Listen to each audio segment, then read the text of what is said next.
ધૈર્યાનગમ્યમ વંદે વિષ્ણુ ભવભયહરમ સર્વલોકૈકનાથમ. સંત શ્રી કહેતા હાલમાં જે નિયમો બનાવી છે તે અગાઉ જે પણ દીકરીઓ 21 વર્ષથી મોટી હોય અને સગપણ કરવામાં બાકી હોય તેને આગામી 6 મહિનામાં સમકક્ષ પરિવાર જોઈને સગપણ કરી લેવાનો રહેશે. હમણાં આપણે જ્યારે આપણે આ તારીખ નક્કી કરી કે આ તારીખથી આપણે આ અમલવારી ચાલુ થઈ ત્યાં સુધીમાં જો 21 વર્ષ બાઈ લંઘી ગયો, પાર થઈ ગયો તો એને 6 મહિનામાં કરી લેવાના લગ્ન, સગપણ. ખ્યાલ રાખજો, સગપણ કરી લેવાના રહેશે. 6 મહિનાનો આપણે એના માટે સમય આપી છે. આપણે ઉચ્ચ અભ્યાસ કરતી દીકરીના સગપણ 21 વર્ષની વયે મર્યાદામાં સગાઈ કરી લેવી અને લગ્ન પછી સાસરે જવા પછી સાસરા પક્ષે ઉચ્ચ અભ્યાસ ડિગ્રી માટે સહયોગ આપવો એવું આજની સભા ભલામણ કરે છે. કારણ કે અભ્યાસ વગર તો બધું અધૂરું છે. દીકરીને આપણે ભણવી, દીકરીને ભણાવો એવું જે ગાય વગાડીને આપણે કહેતા હોઈએ. હવે આ જો ઉપરના 2 નિયમો આપણે પાડીએ તો એ સાસરા પક્ષની એમાં જવાબદારી આવે. કારણ કે દીકરીને આપણે વળાવી તે પછી સાસરા પક્ષવાળા જો ના પાડે તો આપણે એને સમજાવવા પડે. એ સમાજ સમજાવે કે ભાઈ ગમે એમ થાય તો દીકરીને તમે અભ્યાસ કરાવો, એનો જે અભ્યાસનો ક્રમ એ ન તોડો એમ. આ એક ભલામણ આપણે કરીએ છીએ. 21 વર્ષ સુધીમાં દીકરીના સગપણ થયા હોય અને લગ્નની મર્યાદામાં સગાઈ તૂટી જાય એવા સંજોગોમાં સગાઈ તૂટ્યાથી 12 માસ સુધીમાં ફરી સગાઈ કરી લેવાની રહેશે. સમજો કે આપણે 21 વર્ષે સગાઈ કરી લીધી પણ અનિવાર્ય સંજોગોને કારણે સગાઈ તૂટી તો 1 વર્ષ 1 માસનો જ આપણે સમય આપીએ છીએ. એમ ગમે તે પક્ષને કારણે તૂટી હોય પણ એક 12 માસની અંદર આપણે ફરી એને કરી નાખવાની સગાઈ. નિયમ 1, 2, 3, 4, 5માં જે કુટુંબ કસૂરવાર થશે તેને દીકરીના ફરી સગપણ ન થાય ત્યાં સુધી ભાઈયાત અને સમાજે અસહકાર કરવાનો રહેશે. આ એક થઈ સજાનો મુદ્દો આપણે એ રીતે આપણે કરીએ કે ભાઈ દીકરી 21 વર્ષની થઈ ગઈ તો નથી કરતા, તો જ્યાં સુધી નથી કરતા ને ત્યાં સુધી ભાઈયાત અને સમાજમાં તે બહિષ્કૃત ગણાય. બહિષ્કૃત શબ્દ નથી પણ અસહકારનો શબ્દ આવે આમાં. એટલે આ પ્રમાણે આપણે એને સજા કરીએ એમ. પછી વળી પાછું એને સગપણ થઈ જાય બધું ગનીમત થઈ જાય ત્યારે એમાંથી મુક્ત બને એમ. દોષ મુક્ત બનાવવા માટેનો આ એક નિયમ આપણે રાખ્યો છે. આમાં કદાચ કંઈ ફેરફારો તો આપણે સૂચન કરી શકીએ છીએ એમ. અન્ય જ્ઞાતિમાં ભાગીને લગ્ન ભાગેડુમાં દીકરીનો એમના કુટુંબે અસ્વીકાર કરવો. આમાં જે તે કુટુંબ કસૂરવાર થશે અને દીકરીનો સ્વીકાર કરશે ત્યારથી તે કુટુંબનો ભાઈયાત અને સમાજમાં અસ્વીકાર કરવાનો રહેશે. અને જ્યારથી અસ્વીકાર કરશે એવી લેખિત બાંહેધરી આપશે ત્યારે અસહકારમાંથી મુક્ત કરવાનો રહેશે. મુદ્દો એવો છે, આમ ટૂંકી ભાષા વાપરવાની છે. આમાં આપણે એનું વિશ્લેષણ કરીએ તો અન્ય જ્ઞાતિમાં ભાગી જવાનું બહુ બનાવ પડે. કારણ કે કોલેજમાં ભણતો હોય ને બધું થાય તો આપણે ખબર છે બધાને, આપણા આડોશ પાડોશમાં આવું બધું બન્યું હોય. પણ પછી શું થોડાક સમય જાય ને પછી વળી પાછું આસ્તે એના માવતર એને જાણમેલ કરવા માંડી જાય. હવે એ જાણમેલ કરશે ત્યારથી એ સમાજમાંથી બહિષ્કૃત. જ્યારથી સમજો 6 મહિના 12 મહિના પછી હમણાં સુધી એવું છે કે 2 વર્ષ સુધી તું ના આવજે, પછી તું આવવા માંડીશ ને અમે બધા તને સ્વીકારી લઈશું.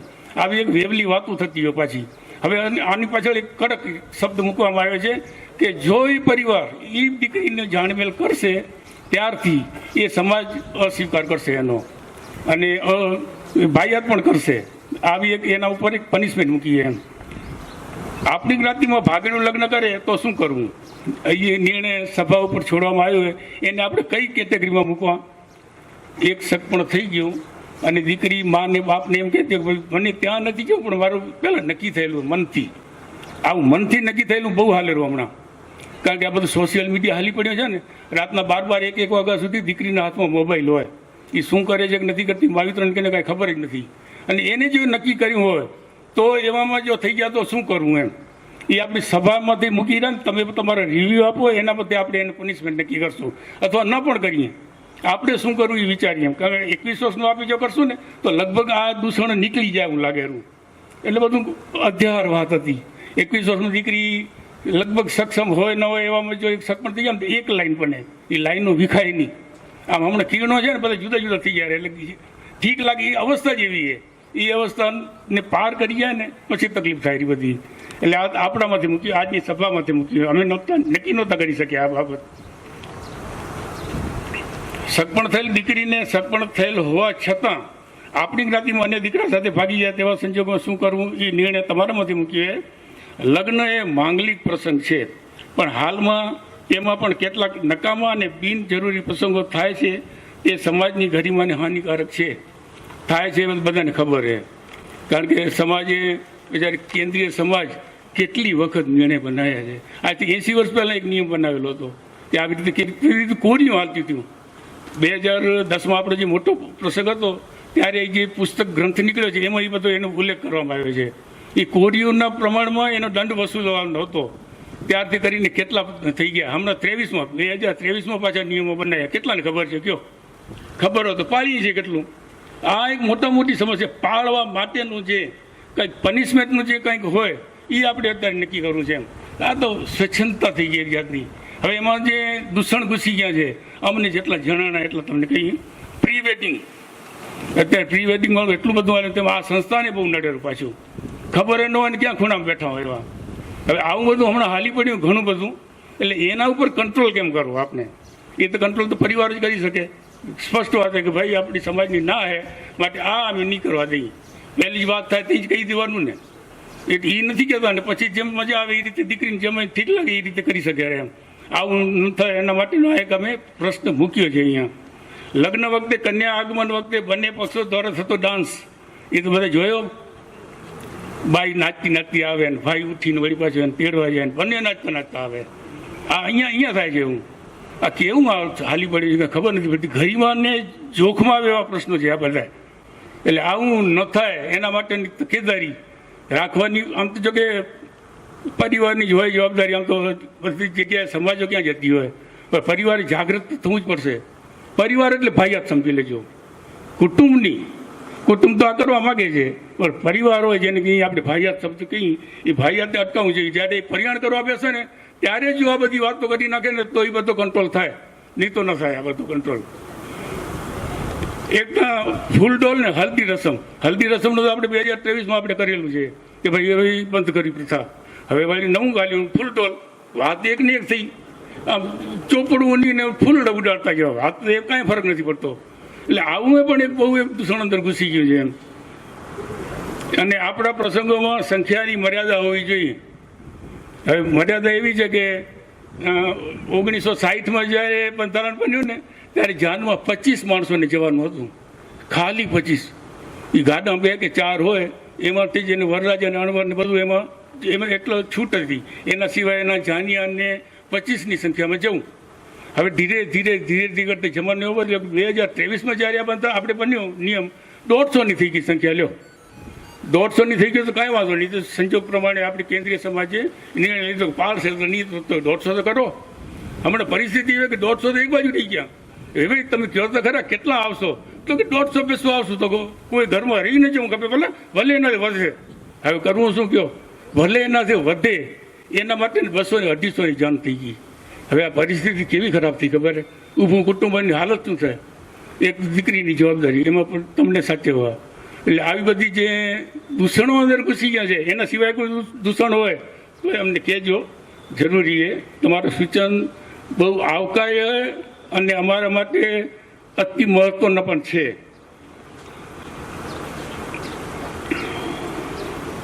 આપણે કોઈ તારીખ ફિક્સ કરવી પડે. આમાં આજની જે મિટિંગની ચર્ચા થાય એનો જે કાંઈ નિષ્કર્ષ નીકળે એનો આપણે પછી જે ભોજન લેશું ને ત્યારે 6-8 ગામના વડીલો કે ભાઈઓ બેસીને એનો નિષ્કર્ષ એક ઊભો કરે. એમ એ બધા ગામને આપણે એક આપી દઈએ. પછી જો તમને એમ લાગતું હોય કે ના અમે અમારી સમાજની કારોબારી અમારી સમાજની જનરલ મિટિંગમાં ચર્ચા કરી અને આનાથી પણ અમે સારું બીજું કોઈક વિકલ્પ હશે તો તમારી પાસે અમે રજૂ કરશું. તો જરૂર 2 ધડક તમે કરી શકશો. લેખિતમાં કરજો અને એનું આપણે પાછું પૃથ્થકરણ કરીએ. અને પછી એનું જે બને બંધારણ એ 1/7/2026 એટલે 17 દિવસનો આપણી સમય છે. ત્યાં સુધીમાં જો મહેરબાની કરીને આપી દો તો આપણે એક ગ્રાફ બનાવી અને ગ્રાફ આપણા ગામને જ બધાને પાળવો. પ્લસમાં આપણે કેન્દ્રીય સમાજને સુપ્રત કરીએ આપણી માને કે ભાઈ હવે પછીની જે મિટિંગો થાય અમારું આટલું થોડુંક તમે જો રજૂ કરો અને આખી સમાજ પાળતી હોય તો બહુ સારું થાય. કારણ કે છેવાડાના ગામ આપણા જે ગામ 17 કે 18 ગામ છે એના પછીના ગામનું શું? એ ગામની ઈ નડશે પાછી વળી મુદ્દો. આપણે જે છેવાડાનું ગામ લીધું એ ગામ બરોબર છે કદાચ એનું દેવીસર લીધું એના પછીનું જે ગામ આવતું એમાં વળી રહી જશે વાત. એટલે સમસ્ત જો સમાજ આ જો અપનાવશે તો જ આપણે ઉકરશું અને સારામાં સારો આનો વિકલ્પ છે. અને જો પનિશમેન્ટ નહીં હોય, સજા નહીં હોય તો ક્યારે નહીં માને. એ તો નક્કી વાત હવે તો બધી રીતે બદલી ગયું, વાતાવરણ બધું બદલી ગયું છે. અને આ કેન્દ્રીય સમાજ બિચારી આપણી દોડાદોડ કરીને વડીલો થાકી ગયા. એ તો હવે બધું બનાવે અને ગોઠવે અને ચોપડી બનાવી. એ ચોપડી ક્યાં પડી હોય એ ખબર નથી કોઈને. નાની વિગતમાં છે અને સરસ મજાનો એને જે અવલોકન કર્યું છે, મેં વાંચી એ ચોપડી. આપણે ખરેખર અમલ કરવા જેવો છે અને કરવો જોઈએ જ. પણ સમસ્યા એ કે દરેક પરિવાર પાસે નથી એ મુદ્દો. જો દરેક પરિવાર પાસે જો એ જાય ને દરેક ગામમાં, તો એ થોડોક એને પાળવાની જવાબદારી ખબર પડે. પણ જો સજા એમાંય નથી ક્યાંય આટલું કરવું જોઈએ, આટલું કરવું જોઈએ, આટલું આમ થવું જોઈએ. ન થયું તો શું? એટલે ન થયું એના માટેનું આપણે આજની મિટિંગ એમ કે એની જો થોડોક ઉપર દબાણ હોય ને તો જરૂરી પાળશે બધાએ. આવું બધું કહીને જરૂર પડશે હું પછી ફરી આવું છું. આટલા મુદ્દા હતા. આ મુદ્દા ઉપર બધા આપણે ચર્ચા કરશું ને તો આપણો સમય પણ બચશે વ્યવસ્થિત અને દરેકને આપણે સાંભળી પણ શકશું. એટલે મહેરબાની કરીને બધાએ પોતપોતાનો મત તો આપજો જ. મંચસ્થ જે બેઠા છે એમની તો ફરજમાં જ આવે છે, પણ આપણી ઘણી વખત એવું હોય કે મંચસ્થ જે બેઠા હોય એનાથી પણ ઉપલી કક્ષાને આગળ બેસી ગયા. હવે એને આપણે સાંભળવા હોય તો કઈ રીતે સાંભળવા? તો એને પણ આપણે બોલાવી ન બોલાવી તો આવી શકો છો. એવી તમને ખાસ નમ્ર વિનંતી હું બેસું છું. ચિંતન માટે આપણી પાસે મુદ્દાઓ મૂક્યા. એક ગામ આમાં આગળ વધી શકે નહીં, કારણ કે મુદ્દા જ એવા છે, સગપણ સમસ્યા હોય કે ભાગેડું લગ્ન હોય, એમાં આગળ વધવું હોય તો પાંચાડા અને પાંચાડા પછી આગળ જઈએ તો કેન્દ્રીય સમાજ લેવલ સુધી આ નિયમો સુસંગત બનાવી અને અમલીકરણ થાય તો આપણે આગળ પરિણામલક્ષી તરફ આગળ વધી શકીએ. હું 2-3 સમાજોનો દાખલો આપું તમને. સમાજ શું કરી શકે? ઘણી વખત હું કાયદાનો નિષ્ણાત નથી, પણ સમાજના કાયદા અને દેશના કાયદા, જે દેશના કાનૂન હોય એ અને સામાજિક કાયદાઓ બેમાં ક્યારેક વિસંગતતા હોય છે. કારણ કે દેશનું જે બંધારણ છે એ બિન સાંપ્રદાયિક છે, વ્યક્તિ સ્વતંત્રતા ઉપર ભાર મૂકે છે, અને આપણે જે અત્યારે બંધારણની ચર્ચા કરી રહ્યા છીએ એ બંધારણના હિસાબે વ્યક્તિ સ્વતંત્રતાનું હનન થાય. પણ ઘણી સમાજોએ આ કરેલું છે. એટલે હું તમને 2-3 સમાજના દાખલા મૂકું છું. બનાસકાંઠા જિલ્લામાં આંજણા સમાજ છે, જેમ આપણે કચ્છ કડવા પાટીદાર છીએ એમ ત્યાં મોટી વસ્તી આંજણા સમાજની છે. એ લોકોએ દીકરીઓ, સમસ્યાઓ બધી સમાજની સરખી જ છે. કારણ કે અત્યારે જે યુગમાં જીવી રહ્યા છીએ આપણે, સોશિયલ મીડિયાનો યુગ છે, આમ છે તેમ છે, જે રીતે આપણે જીવી રહ્યા છીએ એ દરેક સમાજની સમસ્યાઓ સરખી જ છે. એ લોકોએ સમસ્યાના ઉકેલ તરીકે દીકરીઓ ભાગી ન જાય એના માટે મોબાઈલ ઉપર બેન મૂકી. 14 વર્ષની દીકરી થાય એટલે એને સાદો નોકિયાનો જે બટનવાળો મોબાઈલ આવે છે એ આપવાની છૂટ, પણ સ્માર્ટફોન આપવાનો નહીં, જેથી એ સોશિયલ મીડિયાનો દુરુપયોગ કરે નહીં. અને ત્યાં પાલન ચાલુ છે. એ લોકોએ અમલમાં મૂકી દીધું છે અને સજાની જોગવાઈઓ કરી છે. પ્રથમ વખત જો પકડાય કોઈ દીકરી તો એના માવતરને 50,000નો દંડ, બીજી વખત પકડાય તો 1 લાખનો દંડ, અને ત્રીજી વખત પકડાય તો સમાજથી બહાર કાઢે છે. આ આંજણા સમાજમાં ચાલે છે. એવી જ રીતે આહિર સમાજ આપણે ત્યાં પણ છે. એની લગ્ન વિધિઓ માટે એ લોકોએ નક્કી કર્યું છે કે આનાથી વધારે જો ખર્ચ થશે તો એને સમાજમાંથી અસહકાર કરવામાં આવશે. રબારી સમાજ, આપણે જાણીએ છીએ કે રબારી સમાજમાં દીકરી લેવી હોય ને તો ઘરેણાનો સૂંડલો ભરીને જવું પડતું. રબારીનો દીકરો પરણવું હોય તો એની માએ સૂંડલો દાગીનાનો ભરીને દીકરીના ઘરે જાય ત્યારે થતું હતું. એ સમાજે પણ સુધારા કરીને દાગીનાની લેતી દેતી જ બંધ કરાવી છે. એકદમ આધુનિક સમાજ જે આપણા કરતા ઘણો આગળ કહી શકાય, મારવાડી સમાજ, અગ્રવાલ સમાજ. અગ્રવાલ સમાજમાં જ્યારે લગ્ન વિધિઓ કે ગમે તે પ્રસંગો થતા હોય ત્યારે એના ભોજનની ડીશ 2500 થી 3000 સુધી થતી હતી. ખાવાનું તો બધાને 350 થી 400 ગ્રામ હોય. ડોક્ટર સાહેબને ખબર છે કે એવરેજ લગભગ આટલી હોય ભોજનમાં.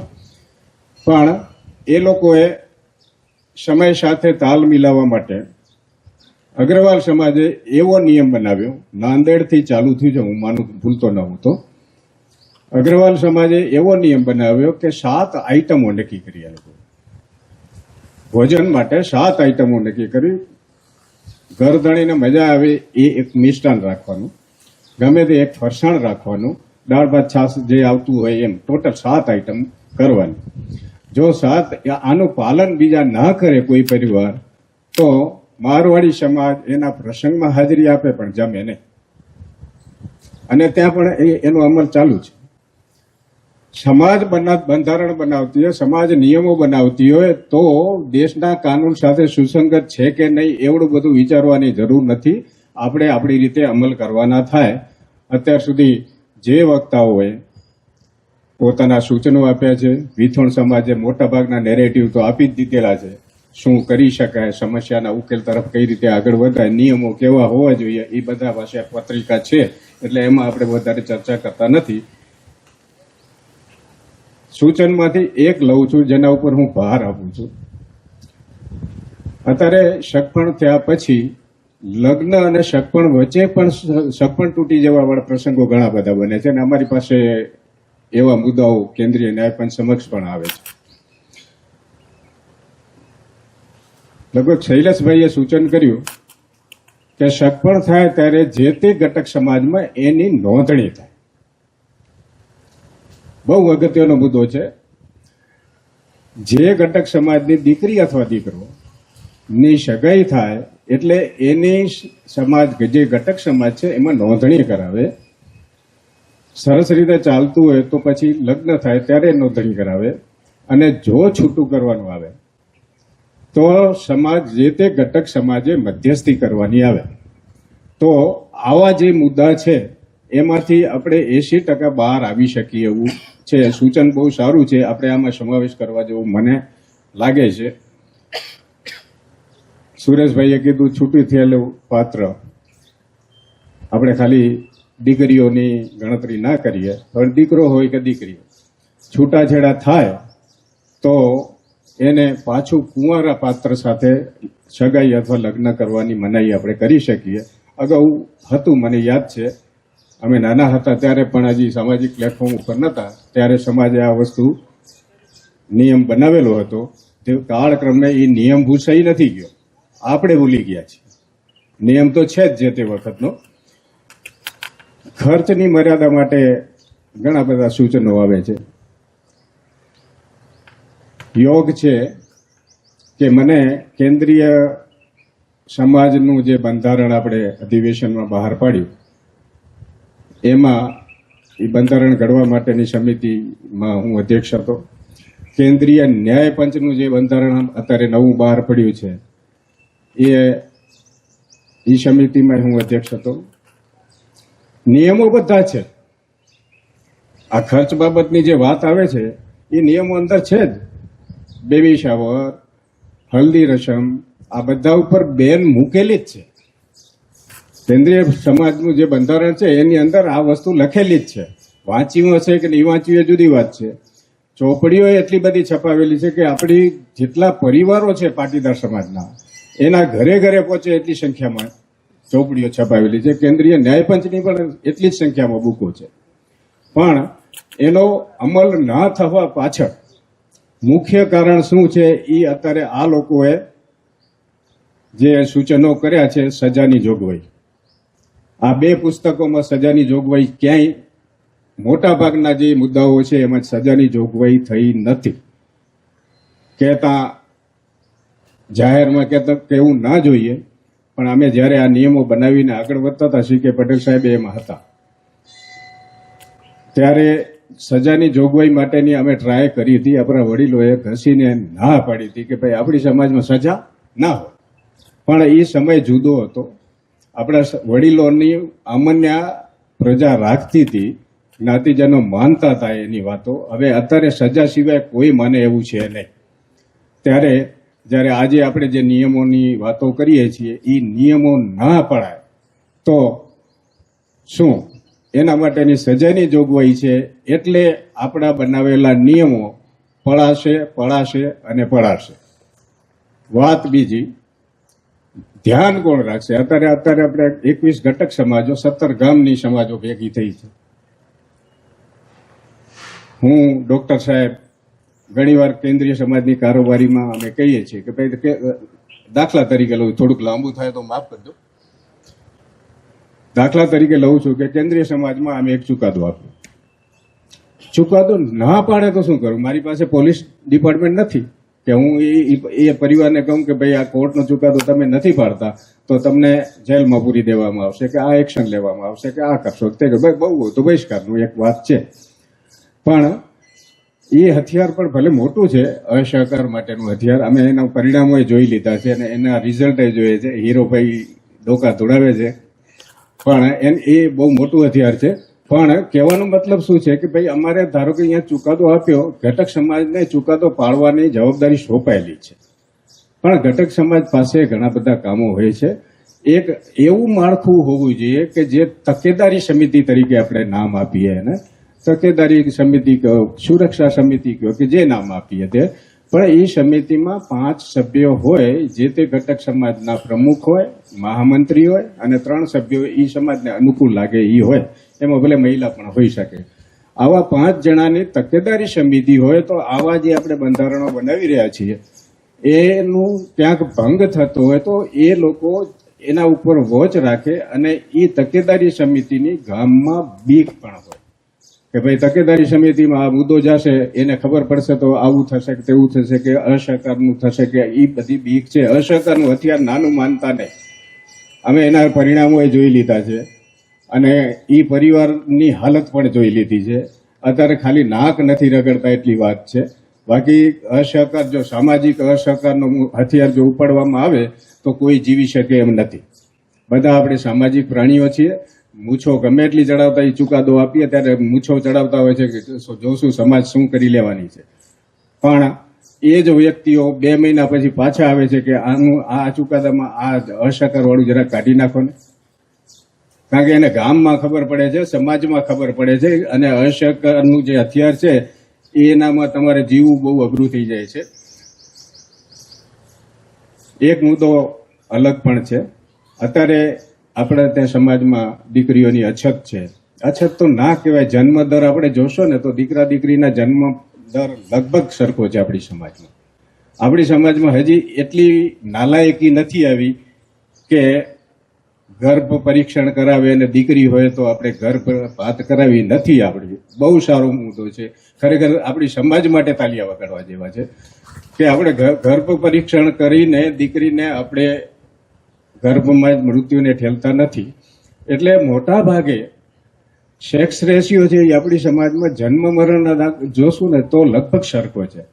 પણ જેમ બધા આગળના વક્તાઓએ કીધું કે આગળ અહીંયાથી બહારવાળા અહીંયાથી દીકરીઓ પરણાવીને લઈ જાય છે. ત્યાંય દીકરીઓ તો એટલી જ છે, દીકરા દીકરી સરખા જ છે. તો ત્યાંની દીકરીઓ ક્યાં જાય? આપણે તો દેતા નથી કચ્છવાળાને, એ બીજી નાતમાં જાય છે.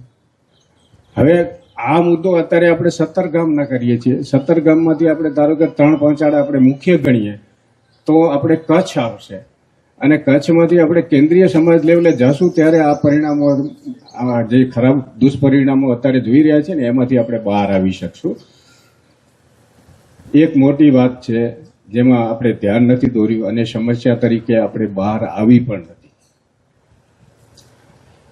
દીકરીઓની સંખ્યા ઓછી નથી છતાંય આપણે એની જે મુદ્દો છે સગપણ સમસ્યામાં દીકરીઓની ઘટ આપણા મુદ્દા તરીકે આપણે લઈએ છીએ. ઘટ ભલે છે નહીં, દીકરીઓ ઘણી જગ્યાએ મોટી ઉંમરની ઘણા ગામમાં દીકરીઓ છે, દીકરાઓ પણ છે, પણ મેચિંગ ન થતું હોય, એક ઉંમર વટી ગઈ હોય પછી કદાચ વિચારો ફરી ગયા કે ભણવું નથી, જેવું જે હોય તે. પણ આપણે બહારથી એ દીકરીઓ લઈ આવી છે, બીજી સમાજોમાંથી. આપણી મજબૂરી છે. અત્યારે MP માંથી જે ત્યાંના કડવા પાટીદારો છે, ઉમિયા માતાજીને માનતો જે સમાજ છે એમાંથી ઘણી બધી દીકરીઓ આપણી સમાજમાં આવી છે. એની સ્વીકૃતિ માટે આપણી પાસે શું છે? એને આપણે ઇતર જ્ઞાતિ લગ્ન કેમ નથી કહેતા? જ્ઞાતિ તો અલગ જ છે ને. અત્યારે આપણે સતપંચ સમાજની લેવી ના લેવી એની વાતો કરતા હોય તો તો આખી નાત જ અલગ છે. તો એ આપણી જરૂરિયાત છે. જેમ ઊંઝામાં આપણી દીકરીઓ દીધી છે, એ લોકોએ આપણી દીકરીઓનો સ્વીકાર કર્યો છે. તો આ બાબતે હું આનો મારો ફેસલો નથી અથવા મારો ચુકાદો નથી કે આવું કરવું જોઈએ, પણ એ દીકરીઓનો આપણે સ્વીકાર કરવો જોઈએ. સ્વીકાર થયેલો જ છે. રસેલિયામાં 8-9 દીકરીઓ છે. આપણી જ દીકરીઓ કરતા સરસ રીતે જીવે છે, સરસ રીતે ઘર સાચવે છે. એ લોકોને એવું ફીલ નથી થયું કે અમે ત્યાંથી આવ્યું છીએ ને અમારા સાથે અભાવ જેવું વર્તન થાય છે, ત્યાંની સમાજે એને સ્વીકારી લીધી છે.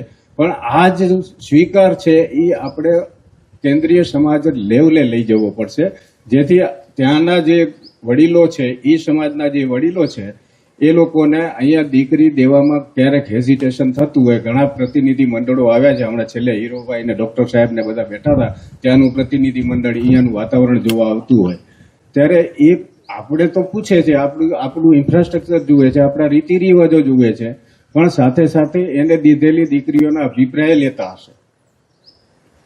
તો આ એક મુદ્દો હતો જે આપણે યોગ્ય ઉકેલ તરફ જવું પડે. સમય પણ વધારે થયો છે, વધારે કંઈ કહેતો નથી. આપણે જે વિથોણ સમાજે પહેલ કરી અને એક આવડું મોટું પ્લેટફોર્મ પૂરું પાડ્યું છે મંથન કરવા માટેનું, એ બદલ વિથોણ સમાજનો ખૂબ ખૂબ હૃદયથી આભાર. અત્યારે હું કેન્દ્રીય ન્યાયપંચના અધ્યક્ષ તરીકે બોલતો નથી, હું ઈરાણી સમાજના પ્રતિનિધિ તરીકે મેં મારા સૂચનો આપ્યા છે, એમ માની સૂચનો ઉપર મંથન કરશો. બસ, અસ્તુ. એનું નિચોડ લઈ આવી અને જે આદેશ બહાર પાડે એ દરેક સમાજને માનવા. બસ આ જ એક આપણો મુદ્દો છે મેન.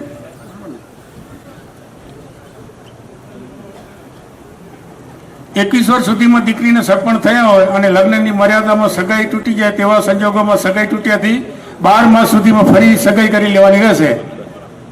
હવે શું છે, 1 વર્ષનો સમય આપીએ છીએ, બરોબર છે? ચાલો. અન્ય જ્ઞાતિમાં ભાગીને લગ્ન એટલે કે જે ભાગેડું આપણે કહીએ, દીકરીનો એમના કુટુંબે અસ્વીકાર કરવો, આમાં જે તે કુટુંબ કસૂરવાર થશે અને દીકરીનો સ્વીકાર કરશે ત્યારથી તે કુટુંબનો ભાઈયાત અને સમાજમાં અસ્વીકાર કરવાનો રહેશે. અને ત્યારથી અસ્વીકાર કરશે એવી ત્યારથી એ દીકરીને કદાચ ભૂલ સમજાય, મા બાપને ભૂલ સમજાય, ખોટું થઈ ગયું, આપણે સમાજમાં કેમ જીવવું વાત કરતો ને, સમાજ વગર જીવી ન શકાય સાહેબે વાત કરીને, એવું એને જણાય અને એ દીકરી સાથે સંબંધ તોડી નાખે તો એવા અસ્વીકાર કરવાનો એક લેટર આપે કરવાનો રહેશે. અને જ્યારથી અસ્વીકાર કરશે એવી લેખિત બાંયધરી આપશે ત્યારે અસહકારમાંથી મુક્ત કરવાનું રહેશે. સમજ્યા વિગત? દીકરી ભાગી ગઈ એમાં હાલો આપણે મા બાપને આપણે દોષિત નથી ઠેરવતા, પણ જ્યારે દીકરી ભાગીને તમે જે વાત કરી એ પ્રમાણે 5-6 વર્ષ પછી આવતી થઈ જાય ને જમાઈ આવે ને અણવર થાય ને આમ તે એ થશે ત્યારે પરિવાર એનો સભામાં અલ્લામાંથી મુક્ત થશે. એમ અસહકાર કરવામાં આવશે, સમાજ કરશે અને ભાઈયાત પણ કરશે એ પરિવારને, બરોબર બધાને? હા, ઇતર હવે આપણા ભાગશે એનો મુદ્દો પૂછ્યો હોય ઇતર આવશે એ પણ આવશે. થોડીક ધીરે રાખીએ આપણે, મજા આવશે. આ મુદ્દા બધા ક્લિયર છે ને આપણે? આ બધું હાથ ઓછા થાય ઊંચા. મારો અવાજ પહોંચે છે કે નથી પહોંચતો કઈ ખબર નથી પડતો. હા, વચ્ચેનો ગાળામાં નથી હાથ ઊંચા થતા, એટલે તમને મંજૂર ના હોય તો આવો જ સ્પષ્ટ કરી લઈએ. ભાઈ ચાલો, હવે આ જે ભાઈ વાત કરી ને એ રીતે આપણી જ્ઞાતિમાં ભાગેનું લગ્ન કરે તો શું કરવું? હવે એ અમે નિર્ણય નહોતા કરી શક્યા. આજની સભા જો નિર્ણય કરી લે તો એ લેખિતમાં દઈને આપણે જે કેન્દ્રીય સમાજમાં મૂકવું છે એ મૂકી શકીએ એમ. તો આ પછી તમે જે નિર્ણય લેશો આપણે દરેક આપણી જે જનરલ સભા મળે એમાં આ મુદ્દો મૂકજો. તમને બધાને એક આ કાગળીઓ તમને મળશે, એમાં તમે ધ્યાનમાં દેજો કે આપણામાં ભાગી જાય શું કરવું, કારણ કે એમાં અમે નથી નહોતા કરી શક્યા. એટલે ખબર ચાલુ કરવા અમારું ઓપિનિયન આપો, ખબર ચાલુ કરવા એનું તો ભાગેડું લગ્ન જ શું કામ? જ્ઞાતિ કે ઇતર જ્ઞાતિ ભાગેડું શું કામ? આપણી પાસે આ સામાજિક આવડી મોટી વ્યવસ્થા છે. જો દીકરીને એમ થતું હોય અથવા દીકરાને એમ થતું કે અમે બે એકબીજાને પ્રેમ કરીએ છીએ અમારા માવતર માનતા નથી તો જે તે ઘટક સમાજમાં વાત કરે ને એ સમાધાન કરાવી શકશે. બીજો મારો એક મુદ્દો કદાચ તમારા ધ્યાનમાં નહીં આવ્યો હોય, 5 જણાની તકેદારી સમિતિની વાત કરી હતી મેં. આવા મુદ્દા છે જે વિવાદાસ્પદ મુદ્દા છે. જો નિયમ 100% કોઈ દિવસ પડાય નહીં, નિયમ બનતા હોય એ 99% 95% સુધી પડાતા હોય ને તો ઓપ્શનલ કેસની આપણે ચર્ચા ના કરીએ. જે વિકલ્પો છે એના માટેની ચર્ચા જે તે વખતે આ જે સમિતિ બનવાની છે એ સમિતિ પોતે નિર્ણય લેશે કે ભાઈ આ નિયમમાં આવતું નથી, ત્યારે એ પોતે નવો નિયમ બનાવીને પોતે નિર્ણયો લેશે. પણ આપણે નિયમો જનરલ બનાવી રહ્યા છીએ અને જનરલ નિયમોમાં તકેદારી સમિતિ આવશ્યક છે, તો આપણે આમાંથી આગળ વધી શકશું. અને આગળ વધીને કહું તો જે તે ઘટક સમાજો છે અત્યારે આમાં જોડાવા માંગીએ છીએ, એ ઘટક સમાજો પોતાનો અહેવાલ મોકલાવે, એમાં તકેદારી સમિતિના 5 સભ્યોના નામ સાથે મોકલાવે. અસ્તુ. જો આ જરા સેન્સિટિવ મુદ્દો છે એટલે વધુ ઓપિનિયન આવે ની જરૂર છે. પટેલમાં ભાગેડું લગ્ન એટલે કાનાણી સાહેબે કીધું ભાગેડું લગ્ન શબ્દ જ ખરાબ છે, પણ થોડોક જમાનો બદલાતો હોય, તમે સમજી ગયા, સમય બદલાતો હોય એટલે છોકરાને એક પસંદગી માટેનો અવકાશ પણ આપણે બંધ નથી કરી દેતા. પણ મા બાપને ક્ષમતી વગર ના કરે એટલું જરૂરી છે. પણ મા બાપને આપણે ભલામણ કરીએ, કાના સાહેબ કીધું તકેદારી સમિતિ, કે થોડુંક જો આપણી દીકરી બીજા છોકરા સાથે ભાગેડું લગ્ન સુધી પહોંચી તો આપણે બેદરકારી ત્યારે પહોંચી ને. પહેલી વસ્તુ તમે એ સમજો, ભૂલ કોની, તમે ધ્યાન નથી દીધું એટલે ભલે એને બીજી જ્ઞાતિમાં ના ગયું પણ પટેલ છોકરાને પસંદ કર્યો, પણ બેદરકારી તો તમારી ને, તમે ધ્યાન નથી દીધું મા બાપે, ત્યારે આ થયું છે ને. તો બને ત્યાં સુધી તમે એને સારું હોય અડ ના પકડજો. પટેલમાં સારું હોય તો થોડીક આપણે માનસિકતા કેળવી અને આપણે એમાં જોડી દેવાનું.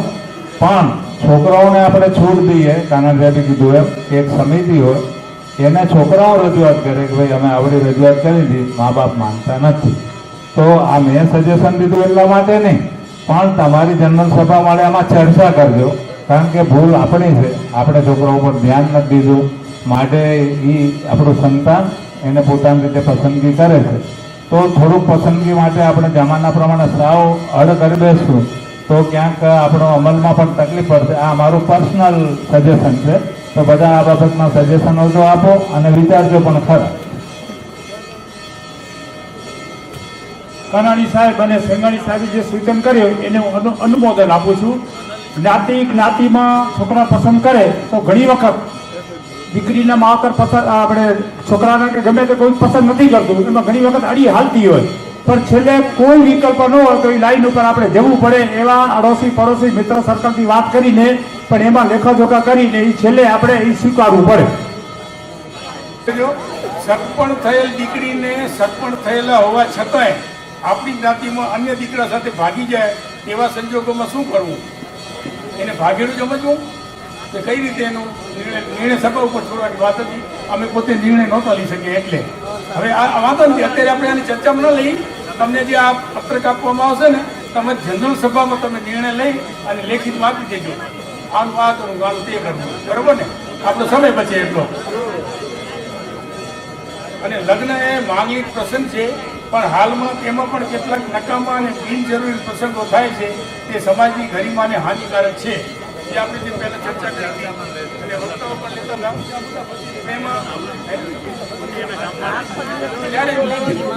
પણ છતાં હું વાંચી જાઉં, બધાને ધ્યાનમાં આવે, બધા પાસે આ પત્રક નહીં હોય એટલે બિનજરૂરીમાં એવું હોય પ્રી વેડિંગ, પછી લગ્ન વખતે કન્યા આગમન વખતે બંને પક્ષો દ્વારા થતો ડાન્સ, ફૂલડોલ અથવા હલ્દી રસમમાં બિનજરૂરી કાયફો, આપણા પ્રસંગોમાં સંખ્યાની મર્યાદા હોવી જોઈએ. અને બેબી સાવર એ અમે નહોતા લઈને શાક નીકળી દીધું, શું થાય એનું મતલબ ખબર નથી. બેબી સાવર લખી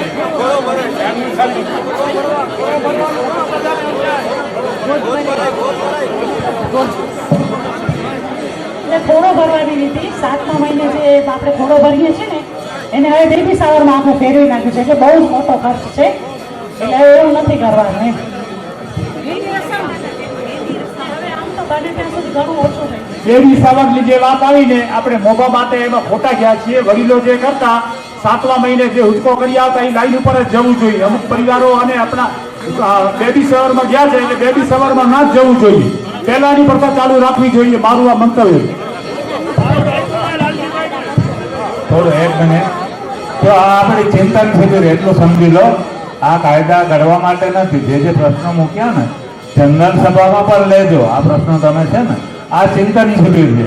આ શિબિર તમે જનરલ સભામાં ચર્ચા કરશો, એમાંથી મોકલજો, એમાંથી વળી પાછા આપણે મળશું અને એમાં પછી કાયદા બનાવશું અને કેન્દ્રીય સમાજને મોકલશું ને આપણે સમજ થશું. હવે આપણે મિટિંગને આપણે અંત તરફ લઈ જવાના છીએ. તો એક વિગત સમજી લેજો. આજની મિટિંગની ચર્ચાની દરેક ગામો પોતપોતાના ગામમાં ચર્ચા કરી અંદાજિત આગામી આપણે શ્રાવણ મહિનો રાખીએ જન્માષ્ટમી, બરાબર. જન્માષ્ટમી સુધીમાં બધાએ પત્રકો તૈયાર કરીને આપણે એક ઠેકાણે આપીએ અને એ તમને કહીશું કઈ જગ્યાએ આપણે ભેગા થઈને વળી પાછા પત્રકો એકત્ર કરશો. હા, એટલે તો શ્રાવણ મહિના પછી ભાદરવામાં આવે ને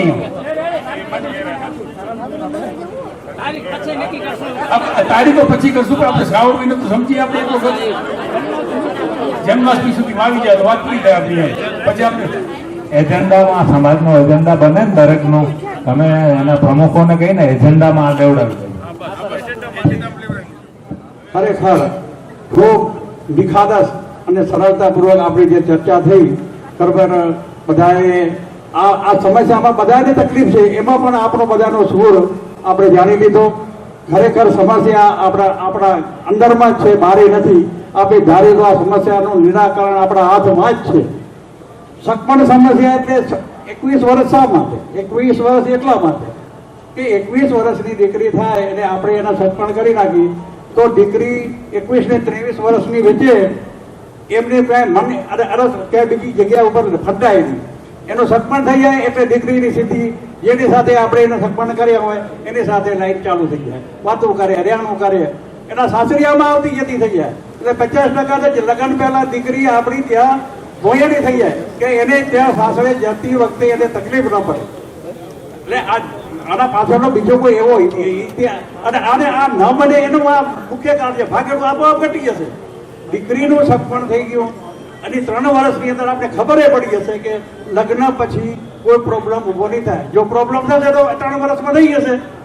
તે વખતે એમના લગ્ન પણ નહીં થયા હોય ત્યાં સુધી આપણે આની સમસ્યાનો ઉકેલ કરવો તો આપણે તાત્કાલિક થઈ શકે. બીજી આપણે ખરેખર આ જે છૂટાછેડાવાળી સમસ્યા છે ને મોટામાં મોટી છે, એની અંદર જો આજે ઘટક સમાજો જે ગામનો કિસ્સો હોય એ 2 ગામ જો ખરેખર સાચી નીતિ છે અને સાચા ખોટાની ગણના અને તુલના કરી અને નિર્ણય કરે ને તો આ છૂટાછેડા પણ બંધ થઈ જાય. કારણ કે આમાં પક્ષપાત થાય છે. કોઈ કહે છે મારા ગામના પરિવારનો વાંક નથી, કે મારા ઘરના પરિવારનો વાંક નથી.